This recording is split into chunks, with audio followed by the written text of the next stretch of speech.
작년 연말에 장로님들께서 올해 한번 성지순례를 다녀오라는 말을 듣고 소풍을 앞둔 아이처럼 이렇게 마냥 성지순례 날짜만 기다리고 공부하면서 준비를 했습니다.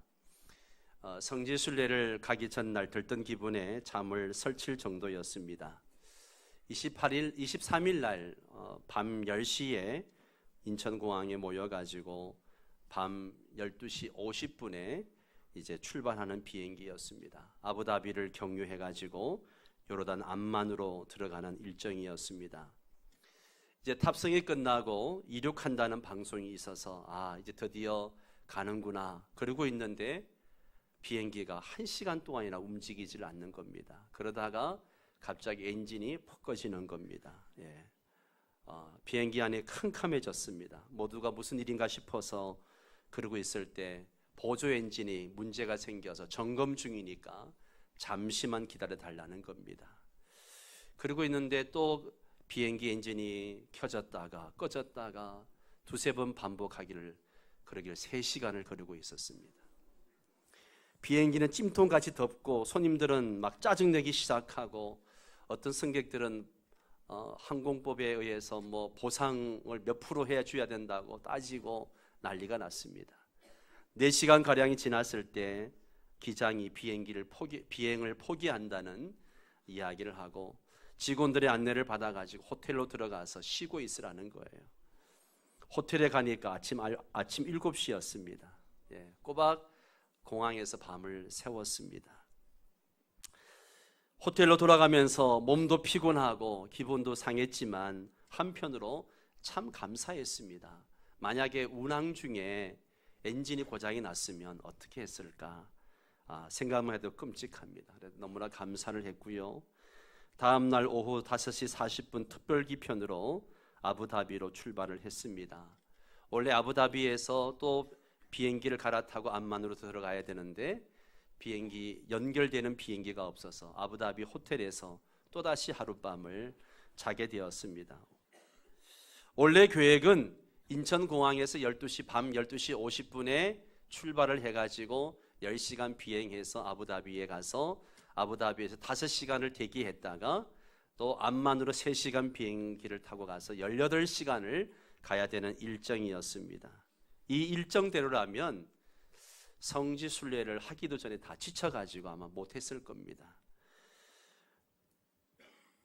하나님께서 우리 형편을 아시고 아부다비 좋은 호텔에서 하룻밤을 편히 쉬게 해주셨습니다.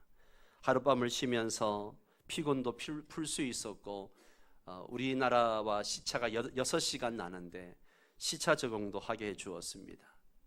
비행기 엔진 고장, 아부다비 호텔에서의 하룻밤 지연, 이 모든 것이 하나님의 은혜라는 것을 알고 참 감사를 했습니다.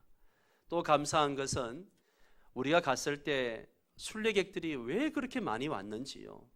성수기도 아닌데 차가 움직이지 못할 정도로 많이 왔습니다. 특히 예루살렘 비아 돌로로사를 가고 예루살렘 성지 순례를 하려고 한 날에는 정말 차가 그냥 도로에 서 있는 겁니다. 그때 가이드 하시는 목사님이 우리 내려가지고 오늘 하루는 이 예루살렘을 예수님의 발자취를 따라서 한번 걸어보자고, 피곤하겠지만 한번 그렇게 하자고 제안을 했습니다. 날씨는 덥고 긴 여정이지만 그렇게 하기로 하고 하루 종일 예수님의 십자가 길과 예루살렘 일대를 걸어서 순례를 했습니다. 예수님의 발자취를 따라 묵상하면서 걷는 길이 얼마나 은혜가 되었는지 모릅니다. 우리 주님께서 이 길을 걸으면서 많은 사람들에게 복음을 전하시고 또 병자도 고치시고 때로는 수모도 당하시고 그리고 조롱과 멸시를 당하시고 십자가를 지고 이 길을 걸어가셨겠구나. 그러니까 얼마나 감사하고 눈물이 나는지 모릅니다. 성지순례의 최고 하이라이트는 예수님이 십자가를 지시고 걸어가신 그 고난의 길, 비아 돌로로사라고 이야기하는데 슬픔의 길, 고난의 길, 그런 의미가 있죠. 그 길을 걸어가는데 빌라도 법정에서 재판을 받으시는 그 지점부터 십자가에 달려 죽으시고 부활 성천하시는 거기까지 총 14개 지점이 이제 비아 돌로로사 순례길로 정해져 있습니다. 저희들은 두 번째 지점부터 시작을 했는데, 두 번째 지점은 예수님께서 이제 홍포를 입으시고 사형 언도를 받으시는 곳입니다. 여기에 성지의 모든 곳에 기념교회가 세워져 있습니다. 이 자리에도 사형 선고교회가 세워졌습니다. 그 교회 안에 예수님의 홍포를 입으신 예수님의 성화가 걸려 있는데, 사진을 보면 이 사진이 바로 사형 선고교회 안에 있는 성화입니다.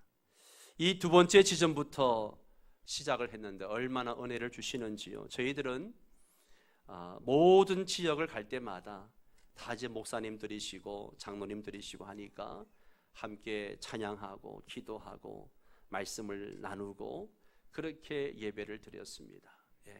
예배를 처음부터 예배로 시작해서 모든 게 예배였었습니다. 여기서도 하나님을 찬양하고 말씀을 묵상하고 기도를 하는데, 찬송가 144장 예수 나를 위하여 찬양하는데 얼마나 은혜를 부어주시는지요.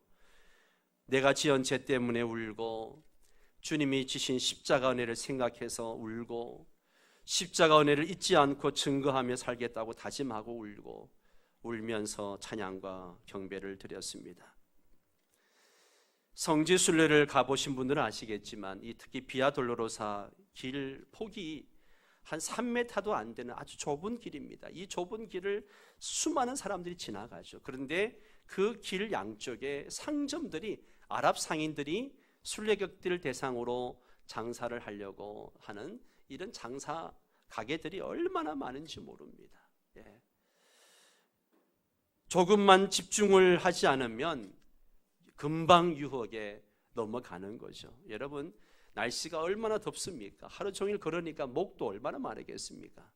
그런데 그 옆에서 생과일을 짜가지고 주스를 만들어서 우리가 지나가면 한국말로 1달러 막 그럽니다. 얼마나 마시고 싶겠습니까? 맛있는 간식도 있고 호기심을 자극하는 기념품도 팔고. 저는 이 비아 돌로로사 길을 걸으면서 이 길이 우리가 예수님을 바라보고 따라가는 신앙의 길과 똑같구나 하는 생각을 하게 됩니다. 우리가 예수를 믿을 때 주님만 바라보고 살겠다라 하고 다짐을 하고 가지만, 우리가 조금만 방심을 하면 우리의 우리를 유혹하고 우리의 관심을 빼앗는 것들이 얼마나 많습니까? 여기에 기웃거리고 저기에 기웃거리고, 여기서도 마찬가지입니다. 조금만 방심하면 여기도 기웃거리게 되고 저기도 기웃거리게 되고. 인도하시는 목사님이 이 길을 걸을 때에는 십자가만 묵상하면 따라오세요 라고 했는데도 가다 보면 주스가 보이고 가다 보면 먹을 게 보이고 막 그렇습니다. 예수님 십자가 길을 걸으면서 이런 다짐을 했습니다. 예수님만 바라보고 살자. 십자가만 바라보고 목회를 하자. 세상 기웃거리지 말고 예수님만 따라가자 다짐을 합니다. 우리 모두 더욱 주님만 바라보고 따라가는 성도들 되시기를 바랍니다.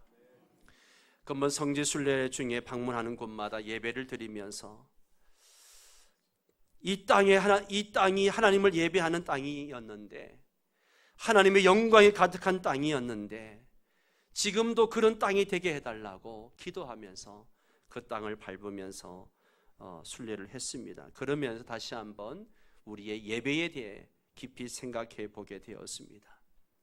정말 그 땅이 하나님을 예배하던 땅이고 하나님의 영광이 가득했던 땅인데, 이제는 그 모든 영광이 사라지고 유적만 남아있는 땅, 이제는 중동의 분쟁의 도화선이 되어 있는 땅으로 전락한 이유가 무엇일까? 왜 이 땅이 이렇게 되었을까? 그들이 하나님을 예배하지 않고 하나님을 찾지 않는 데서 이유를 찾게 되었습니다. 헛된 것들을 예배하고 하나님을 바로 예배하지 않았기 때문에. 그들이 하나님께만 예배하고 하나님께만 영광을 돌려야 하는데, 그들은 하나님을 예배하지 않고 오히려 사람을 예배하고 그리고 자기를 예배하는 삶을 살았던 것이죠. 종교 생활만 했다는 이야기입니다. 우리가 예배가 끝나고 나면 흔히 나누는 이야기들이 있습니다. 야, 오늘 성가대 찬양 너무 좋았지? 오늘 예배 분위기가 너무 좋았지? 야, 오늘 목사님 말씀 참 좋지 않았어? 그래, 너무 좋았어. 예, 그런 식으로 얘기를 합니다. 교회의 선이 나누는 이야기죠. 물론 예배 후에 이런 말들이 서로에게 격려가 되고 힘이 되고 또 교회 분위기를 좋게 만들고 설교자에게도 힘을 줍니다. 이런 말이 중요하지 않다는 뜻은 결코 아닙니다. 제 말은 단지 이 말들이 예배와는 진짜 아무 상관이 없는 말이란 뜻입니다. 이런 말들을 하게 된 이유가 뭐예요? 오늘 예배가 내 필요를 채워주었는가? 내 취향에 맞는가? 내 영혼을 고양시키는가? 내게 영감을 주는가? 나를 만족시켜 주는가? 나를 충만하게 하는가? 나를 즐겁게 하는가? 이런 질문들을 하다 보면 이런 말들을 하게 되는 거죠. 물론 참된 예배는 이런 질문들을 모두 충족시켜 줍니다. 그러나 예배를 그런 관점에서 말하고 생각하는 것은 전혀 바람직하지가 않다는 것이죠. 이런 관점은 예배가 모두 누구에게 초점이 맞춰져 있습니까? 사람에게 초점이 맞춰져 있습니다. 나에게 초점이 맞춰져 있는 거죠. 여러분, 예배는 누구에게 초점이 맞춰져야 합니까? 누구에게? 하나님께입니다. 하나님께. 오직 하나님, 오직 하나님. 내 감정, 내 기분이 중요한 게 아니라 오직 하나님만 예배하는 것입니다. 아멘입니까? 하나님만 예배해야 돼요. 밥 호스테틀러가 쓴 그럴 바엔 차라리 교회 가지 말라는 책이 있어요. 나온 지 몇 년 된 책인데요. 거기에 보면 총 12가지 주제를 가지고 이제 우리의 신앙생활에 대한 이야기를 꼬집고 있는데 그 중에 예배 부분에서 이런 이야기를 합니다. 예배의 목적은 우리의 필요를 채워주거나 우리 취향에 맞추거나 우리 영혼을 고양시키는 것이 아니다. 나를 만족시키거나 충만하게 하거나 즐겁게 하기 위한 예배는 핵심에서 벗어난 것이다. 그렇습니다. 우리는 예배를 우리를 위한 것으로 만들려고 하는 경향이 있습니다. 그러다 보니까 어떻게 하면 사람들이 좀 더 은혜를 끼칠까? 어떻게 하면 좀 더 감동을 줄 수 있을까? 그런 것을 고안을 하는 것이죠. 예배 음악이나 설교가 취향에 맞는지 살펴보고 교회를 선택합니다. 우리는 예배가 얼마나 영감을 주고 얼마나 감동적인가를 토대로 예배를 평가합니다. 주일 예배를 일주일 살아가는데 필요한 활력소를 얻는 수단으로 생각하기도 합니다. 그런 생각들을 모두 버리라는 겁니다. 더 이상 예배를 그런 식으로 말하지 말라는 거예요. 우리는 예배를 바라보는 우리의 관점을 완전히 바꿔야 합니다. 한마디로 더 이상 예배를 나를 즐겁게 하고 내 만족을 채워주고 나의 기분을 좋게 해주는 그런 예배를 드리지 말라는 것이죠. 물론 참된 예배를 드리다 보면 우리가 즐겁기도 하고 만족스럽기도 하고 우리 영혼의 활력을 얻기도 하고 힘을 얻기도 합니다. 그러나 모든 예배가 반드시 그래야 한다고 생각해서는 안 됩니다. 참된 예배는 우리의 감정을 초월합니다. 참된 예배는 우리에게 영감을 줄 수 있습니다. 그러나 그렇지 않을 수도 있다는 것이죠. 그래도 괜찮습니다. 예배는 그런 것과는 전적으로 차원이 다르기 때문에 그렇습니다. 요즘 우리는 열왕기 상하를 끝내고 역대상을 읽고 있습니다. 우리가 열왕기 상하를 읽으면서 깨닫는 게 무엇입니까? 누구를 예배하고 무엇을 예배했는가? 왕들이 무엇을 예배하고 누구를 예배했는가? 이 기준으로 볼 수가 있습니다. 열왕기의 저자는 왕들을 평가할 때에 두 가지 기준, 두 가지 길을 제시하죠. 하나는 다윗의 길을 얘기하고 여로보암의 길을 얘기합니다. 다윗의 길은 무엇이고 여로보암의 길은 무엇입니까? 모두가 누구를 예배하고 무엇을 예배했는가 그 이야기거든요. 유다 왕들을 평가할 때에 그들이 하나님 보시기에 다윗처럼 정직하게 행했는가, 다윗처럼 그렇게 하나님을 예배했는가, 그것을 묻고 있는 것이죠. 열왕기하 18장 3절에 히스기야가 그의 조상 다윗의 모든 행위와 같이 여호와께서 보시기에 정직하게 행하여, 히스기야를 평가할 때에 다윗과 같이라고 이야기합니다. 22장 2절에도 요시야가 여호와 보시기에 정직히 행하여 그의 조상 다윗의 모든 길로 행하고 좌로 우로 치우치지 아니하였더라. 요시야가 다윗처럼 행했다라고 이야기합니다. 그러나 열왕기상 15장 3절에 보면 아비암이 그의 아버지가 이미 행한 모든 죄를 행하고 그의 마음이 그 조상 다윗의 마음과 같이 아니하여 그의 하나님 여호와 앞에 온전하지 못하였으니, 다윗처럼 하지 않았다는 거죠. 다윗처럼 예배하지 않았다는 겁니다. 이게 남유다 왕들을 평가할 때의 저자의 기준이었습니다. 누구를 예배했는가? 무엇을 예배했는가? 북이스라엘 왕들을 평가할 때는 여로보암의 길로 행했다라고 책망하시는 것을 봅니다. 여로보암처럼 우상을 숭배했다는 얘기죠. 열왕기상 16장 14장 16절에 보면 여호와께서 여로보암의 죄로 말미암아 이스라엘을 버리시리니 이는 그도 범죄하고 이스라엘로 범죄하게 하였습니다. 15장 34절에 바하사가 여호와 보시기에 악을 행하되 누구의 길로 행하며? 여로보암의 길로 행하며 그가 이스라엘에게 범하게 한 그 죄 중에 행하였더라. 16장 19절에 그가 누구의 길로? 여로보암의 길로 행하며 그가 이스라엘에게 죄를 범하게 한 그 죄 중에 행하였더라. 보십시오. 이스라엘 왕들을 평가할 때 기준이 뭔가 하면 여로보암처럼 그렇게 하나님을 거짓되게 예배했는가, 우상을 예배했는가, 그걸 얘기하는 거죠. 여러분, 여로보암의 길이 과연 구체적으로 무엇일까요? 이번 성지 순례 여정 가운데 여로보암 시대에 제단을 만들었던 제단터가 있는 텔단을 방문을 했습니다. 사진을 보면요, 여기가 텔단입니다. 여로보암이 베델과 단에다가 제단을 만들죠. 저 제단은 단에 있는 제단입니다. 우리가 이스라엘을 생각하면 메마르고 척박한 광야를 먼저 생각합니다. 실제로 이스라엘을 가보면 황량한 들판밖에 없어요. 광야, 풀 한 폭이 없고 나무 한 그루 없는 그런 곳들이 얼마나 많은지 모릅니다.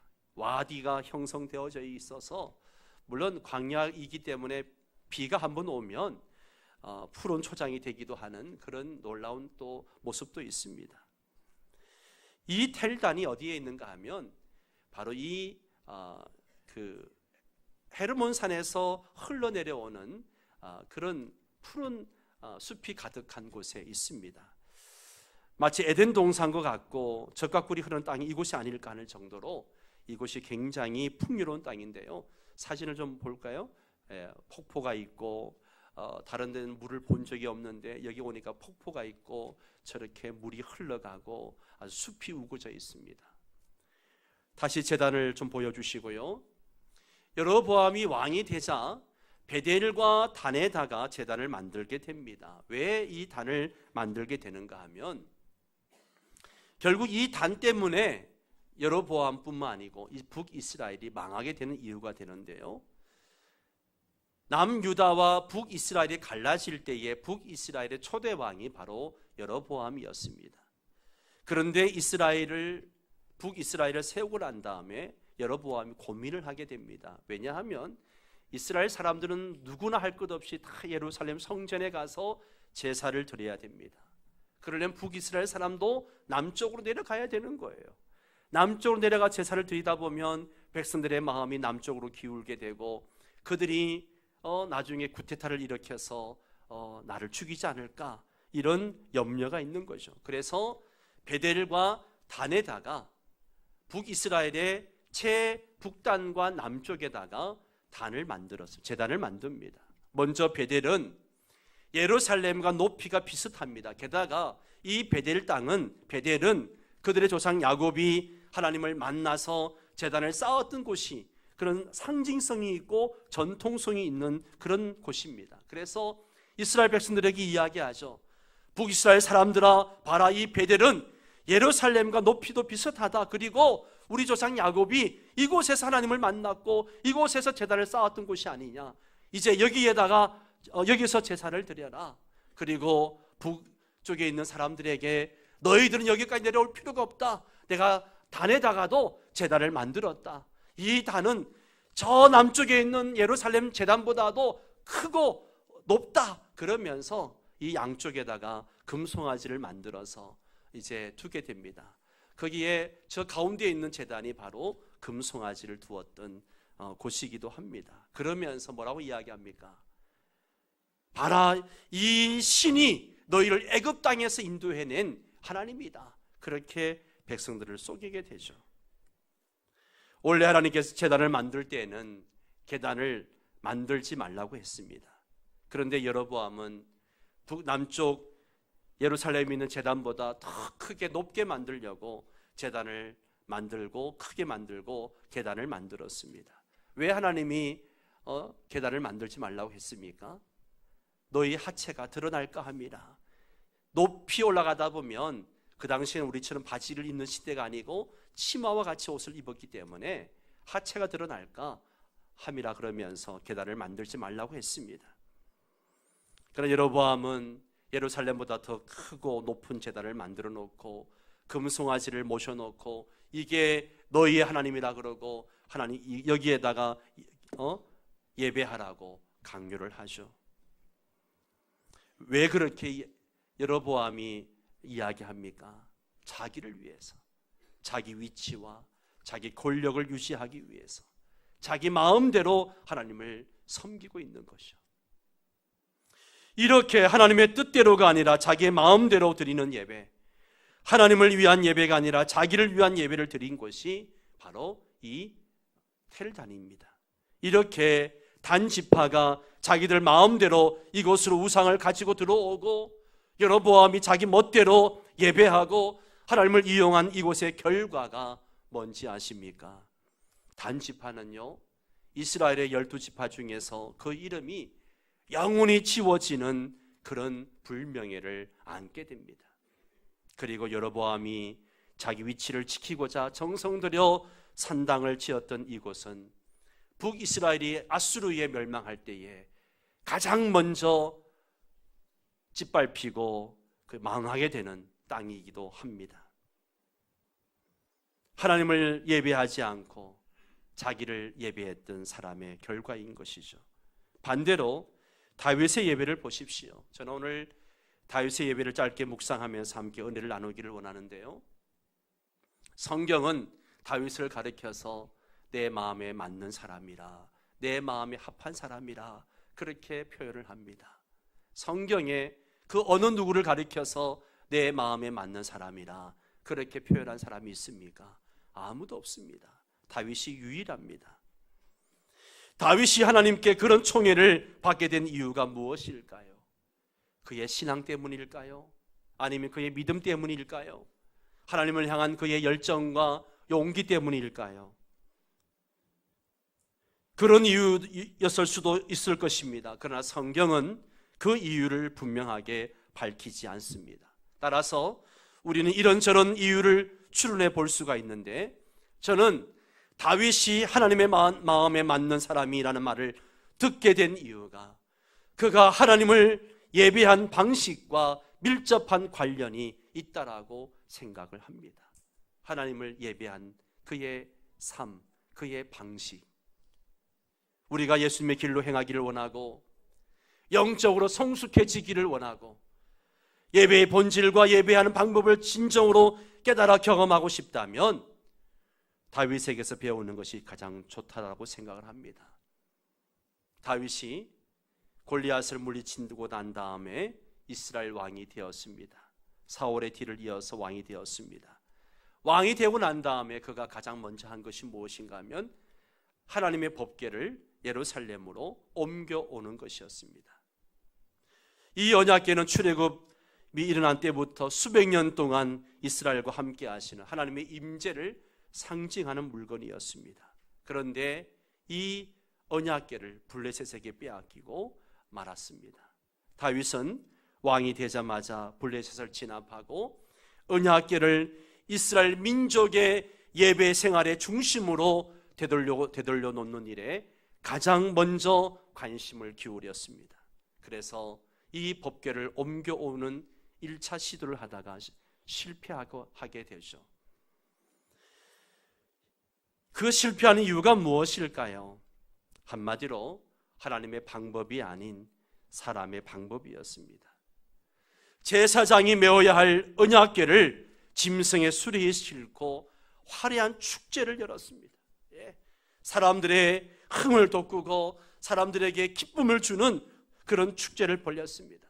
수금과 비파를 연주하고 춤추는 자들은 춤을 추고 노래하는 자들은 노래를 하고 백성들은 박수를 치며 좋아했습니다. 그런데 소가 날뛰는 바람에 법궤가 넘어지려고 하니까 그 법궤를 붙들었다가 웃사가 그 자리에 죽고 맙니다. 무엇이 잘못되었을까요?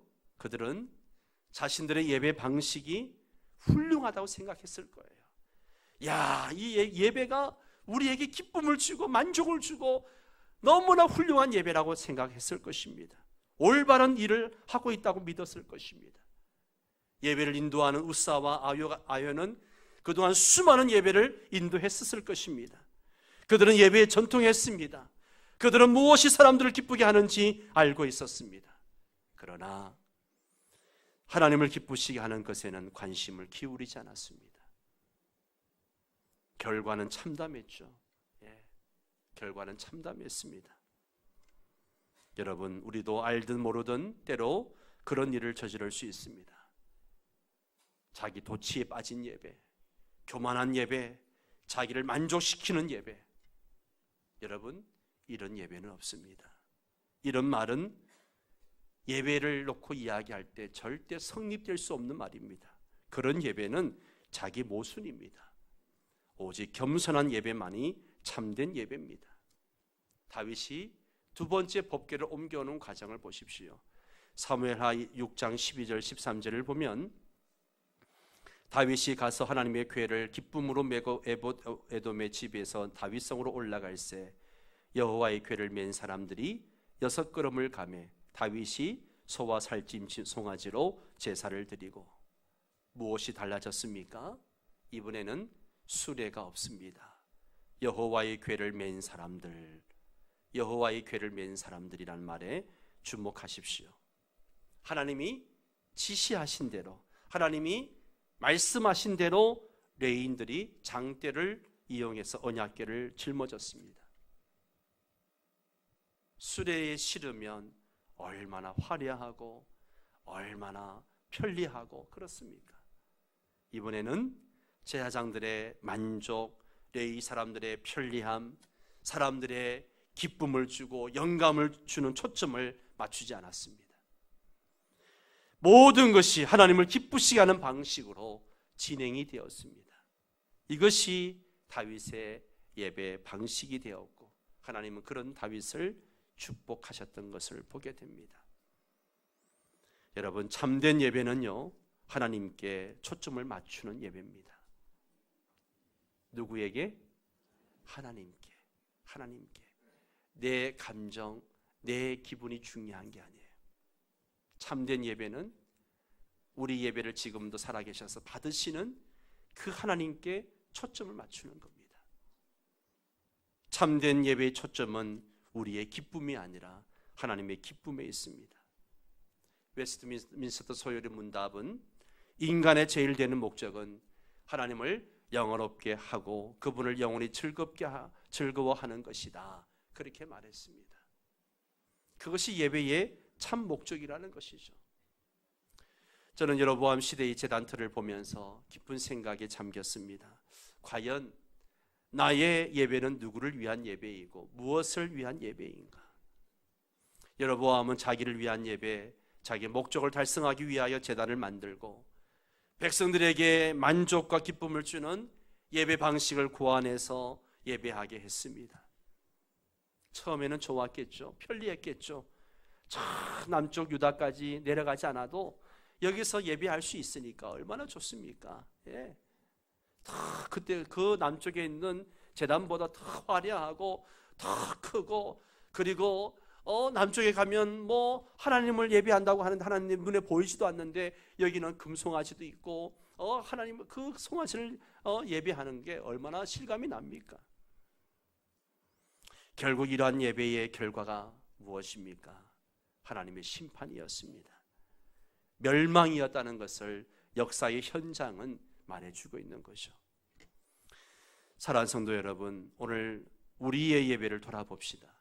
오늘 내 예배가 내 감정과 내 만족에 집중되어 있지 않는지, 내 기분에 집중되어 있지 않는지, 우리는 다윗처럼 하나님이 기뻐하시는 예배, 하나님의 뜻대로 예배를 드림으로 예배를 통한 심령의 부흥, 우리 가정의 부흥, 교회의 부흥, 민족의 부흥을 경험할 수 있기를 바랍니다.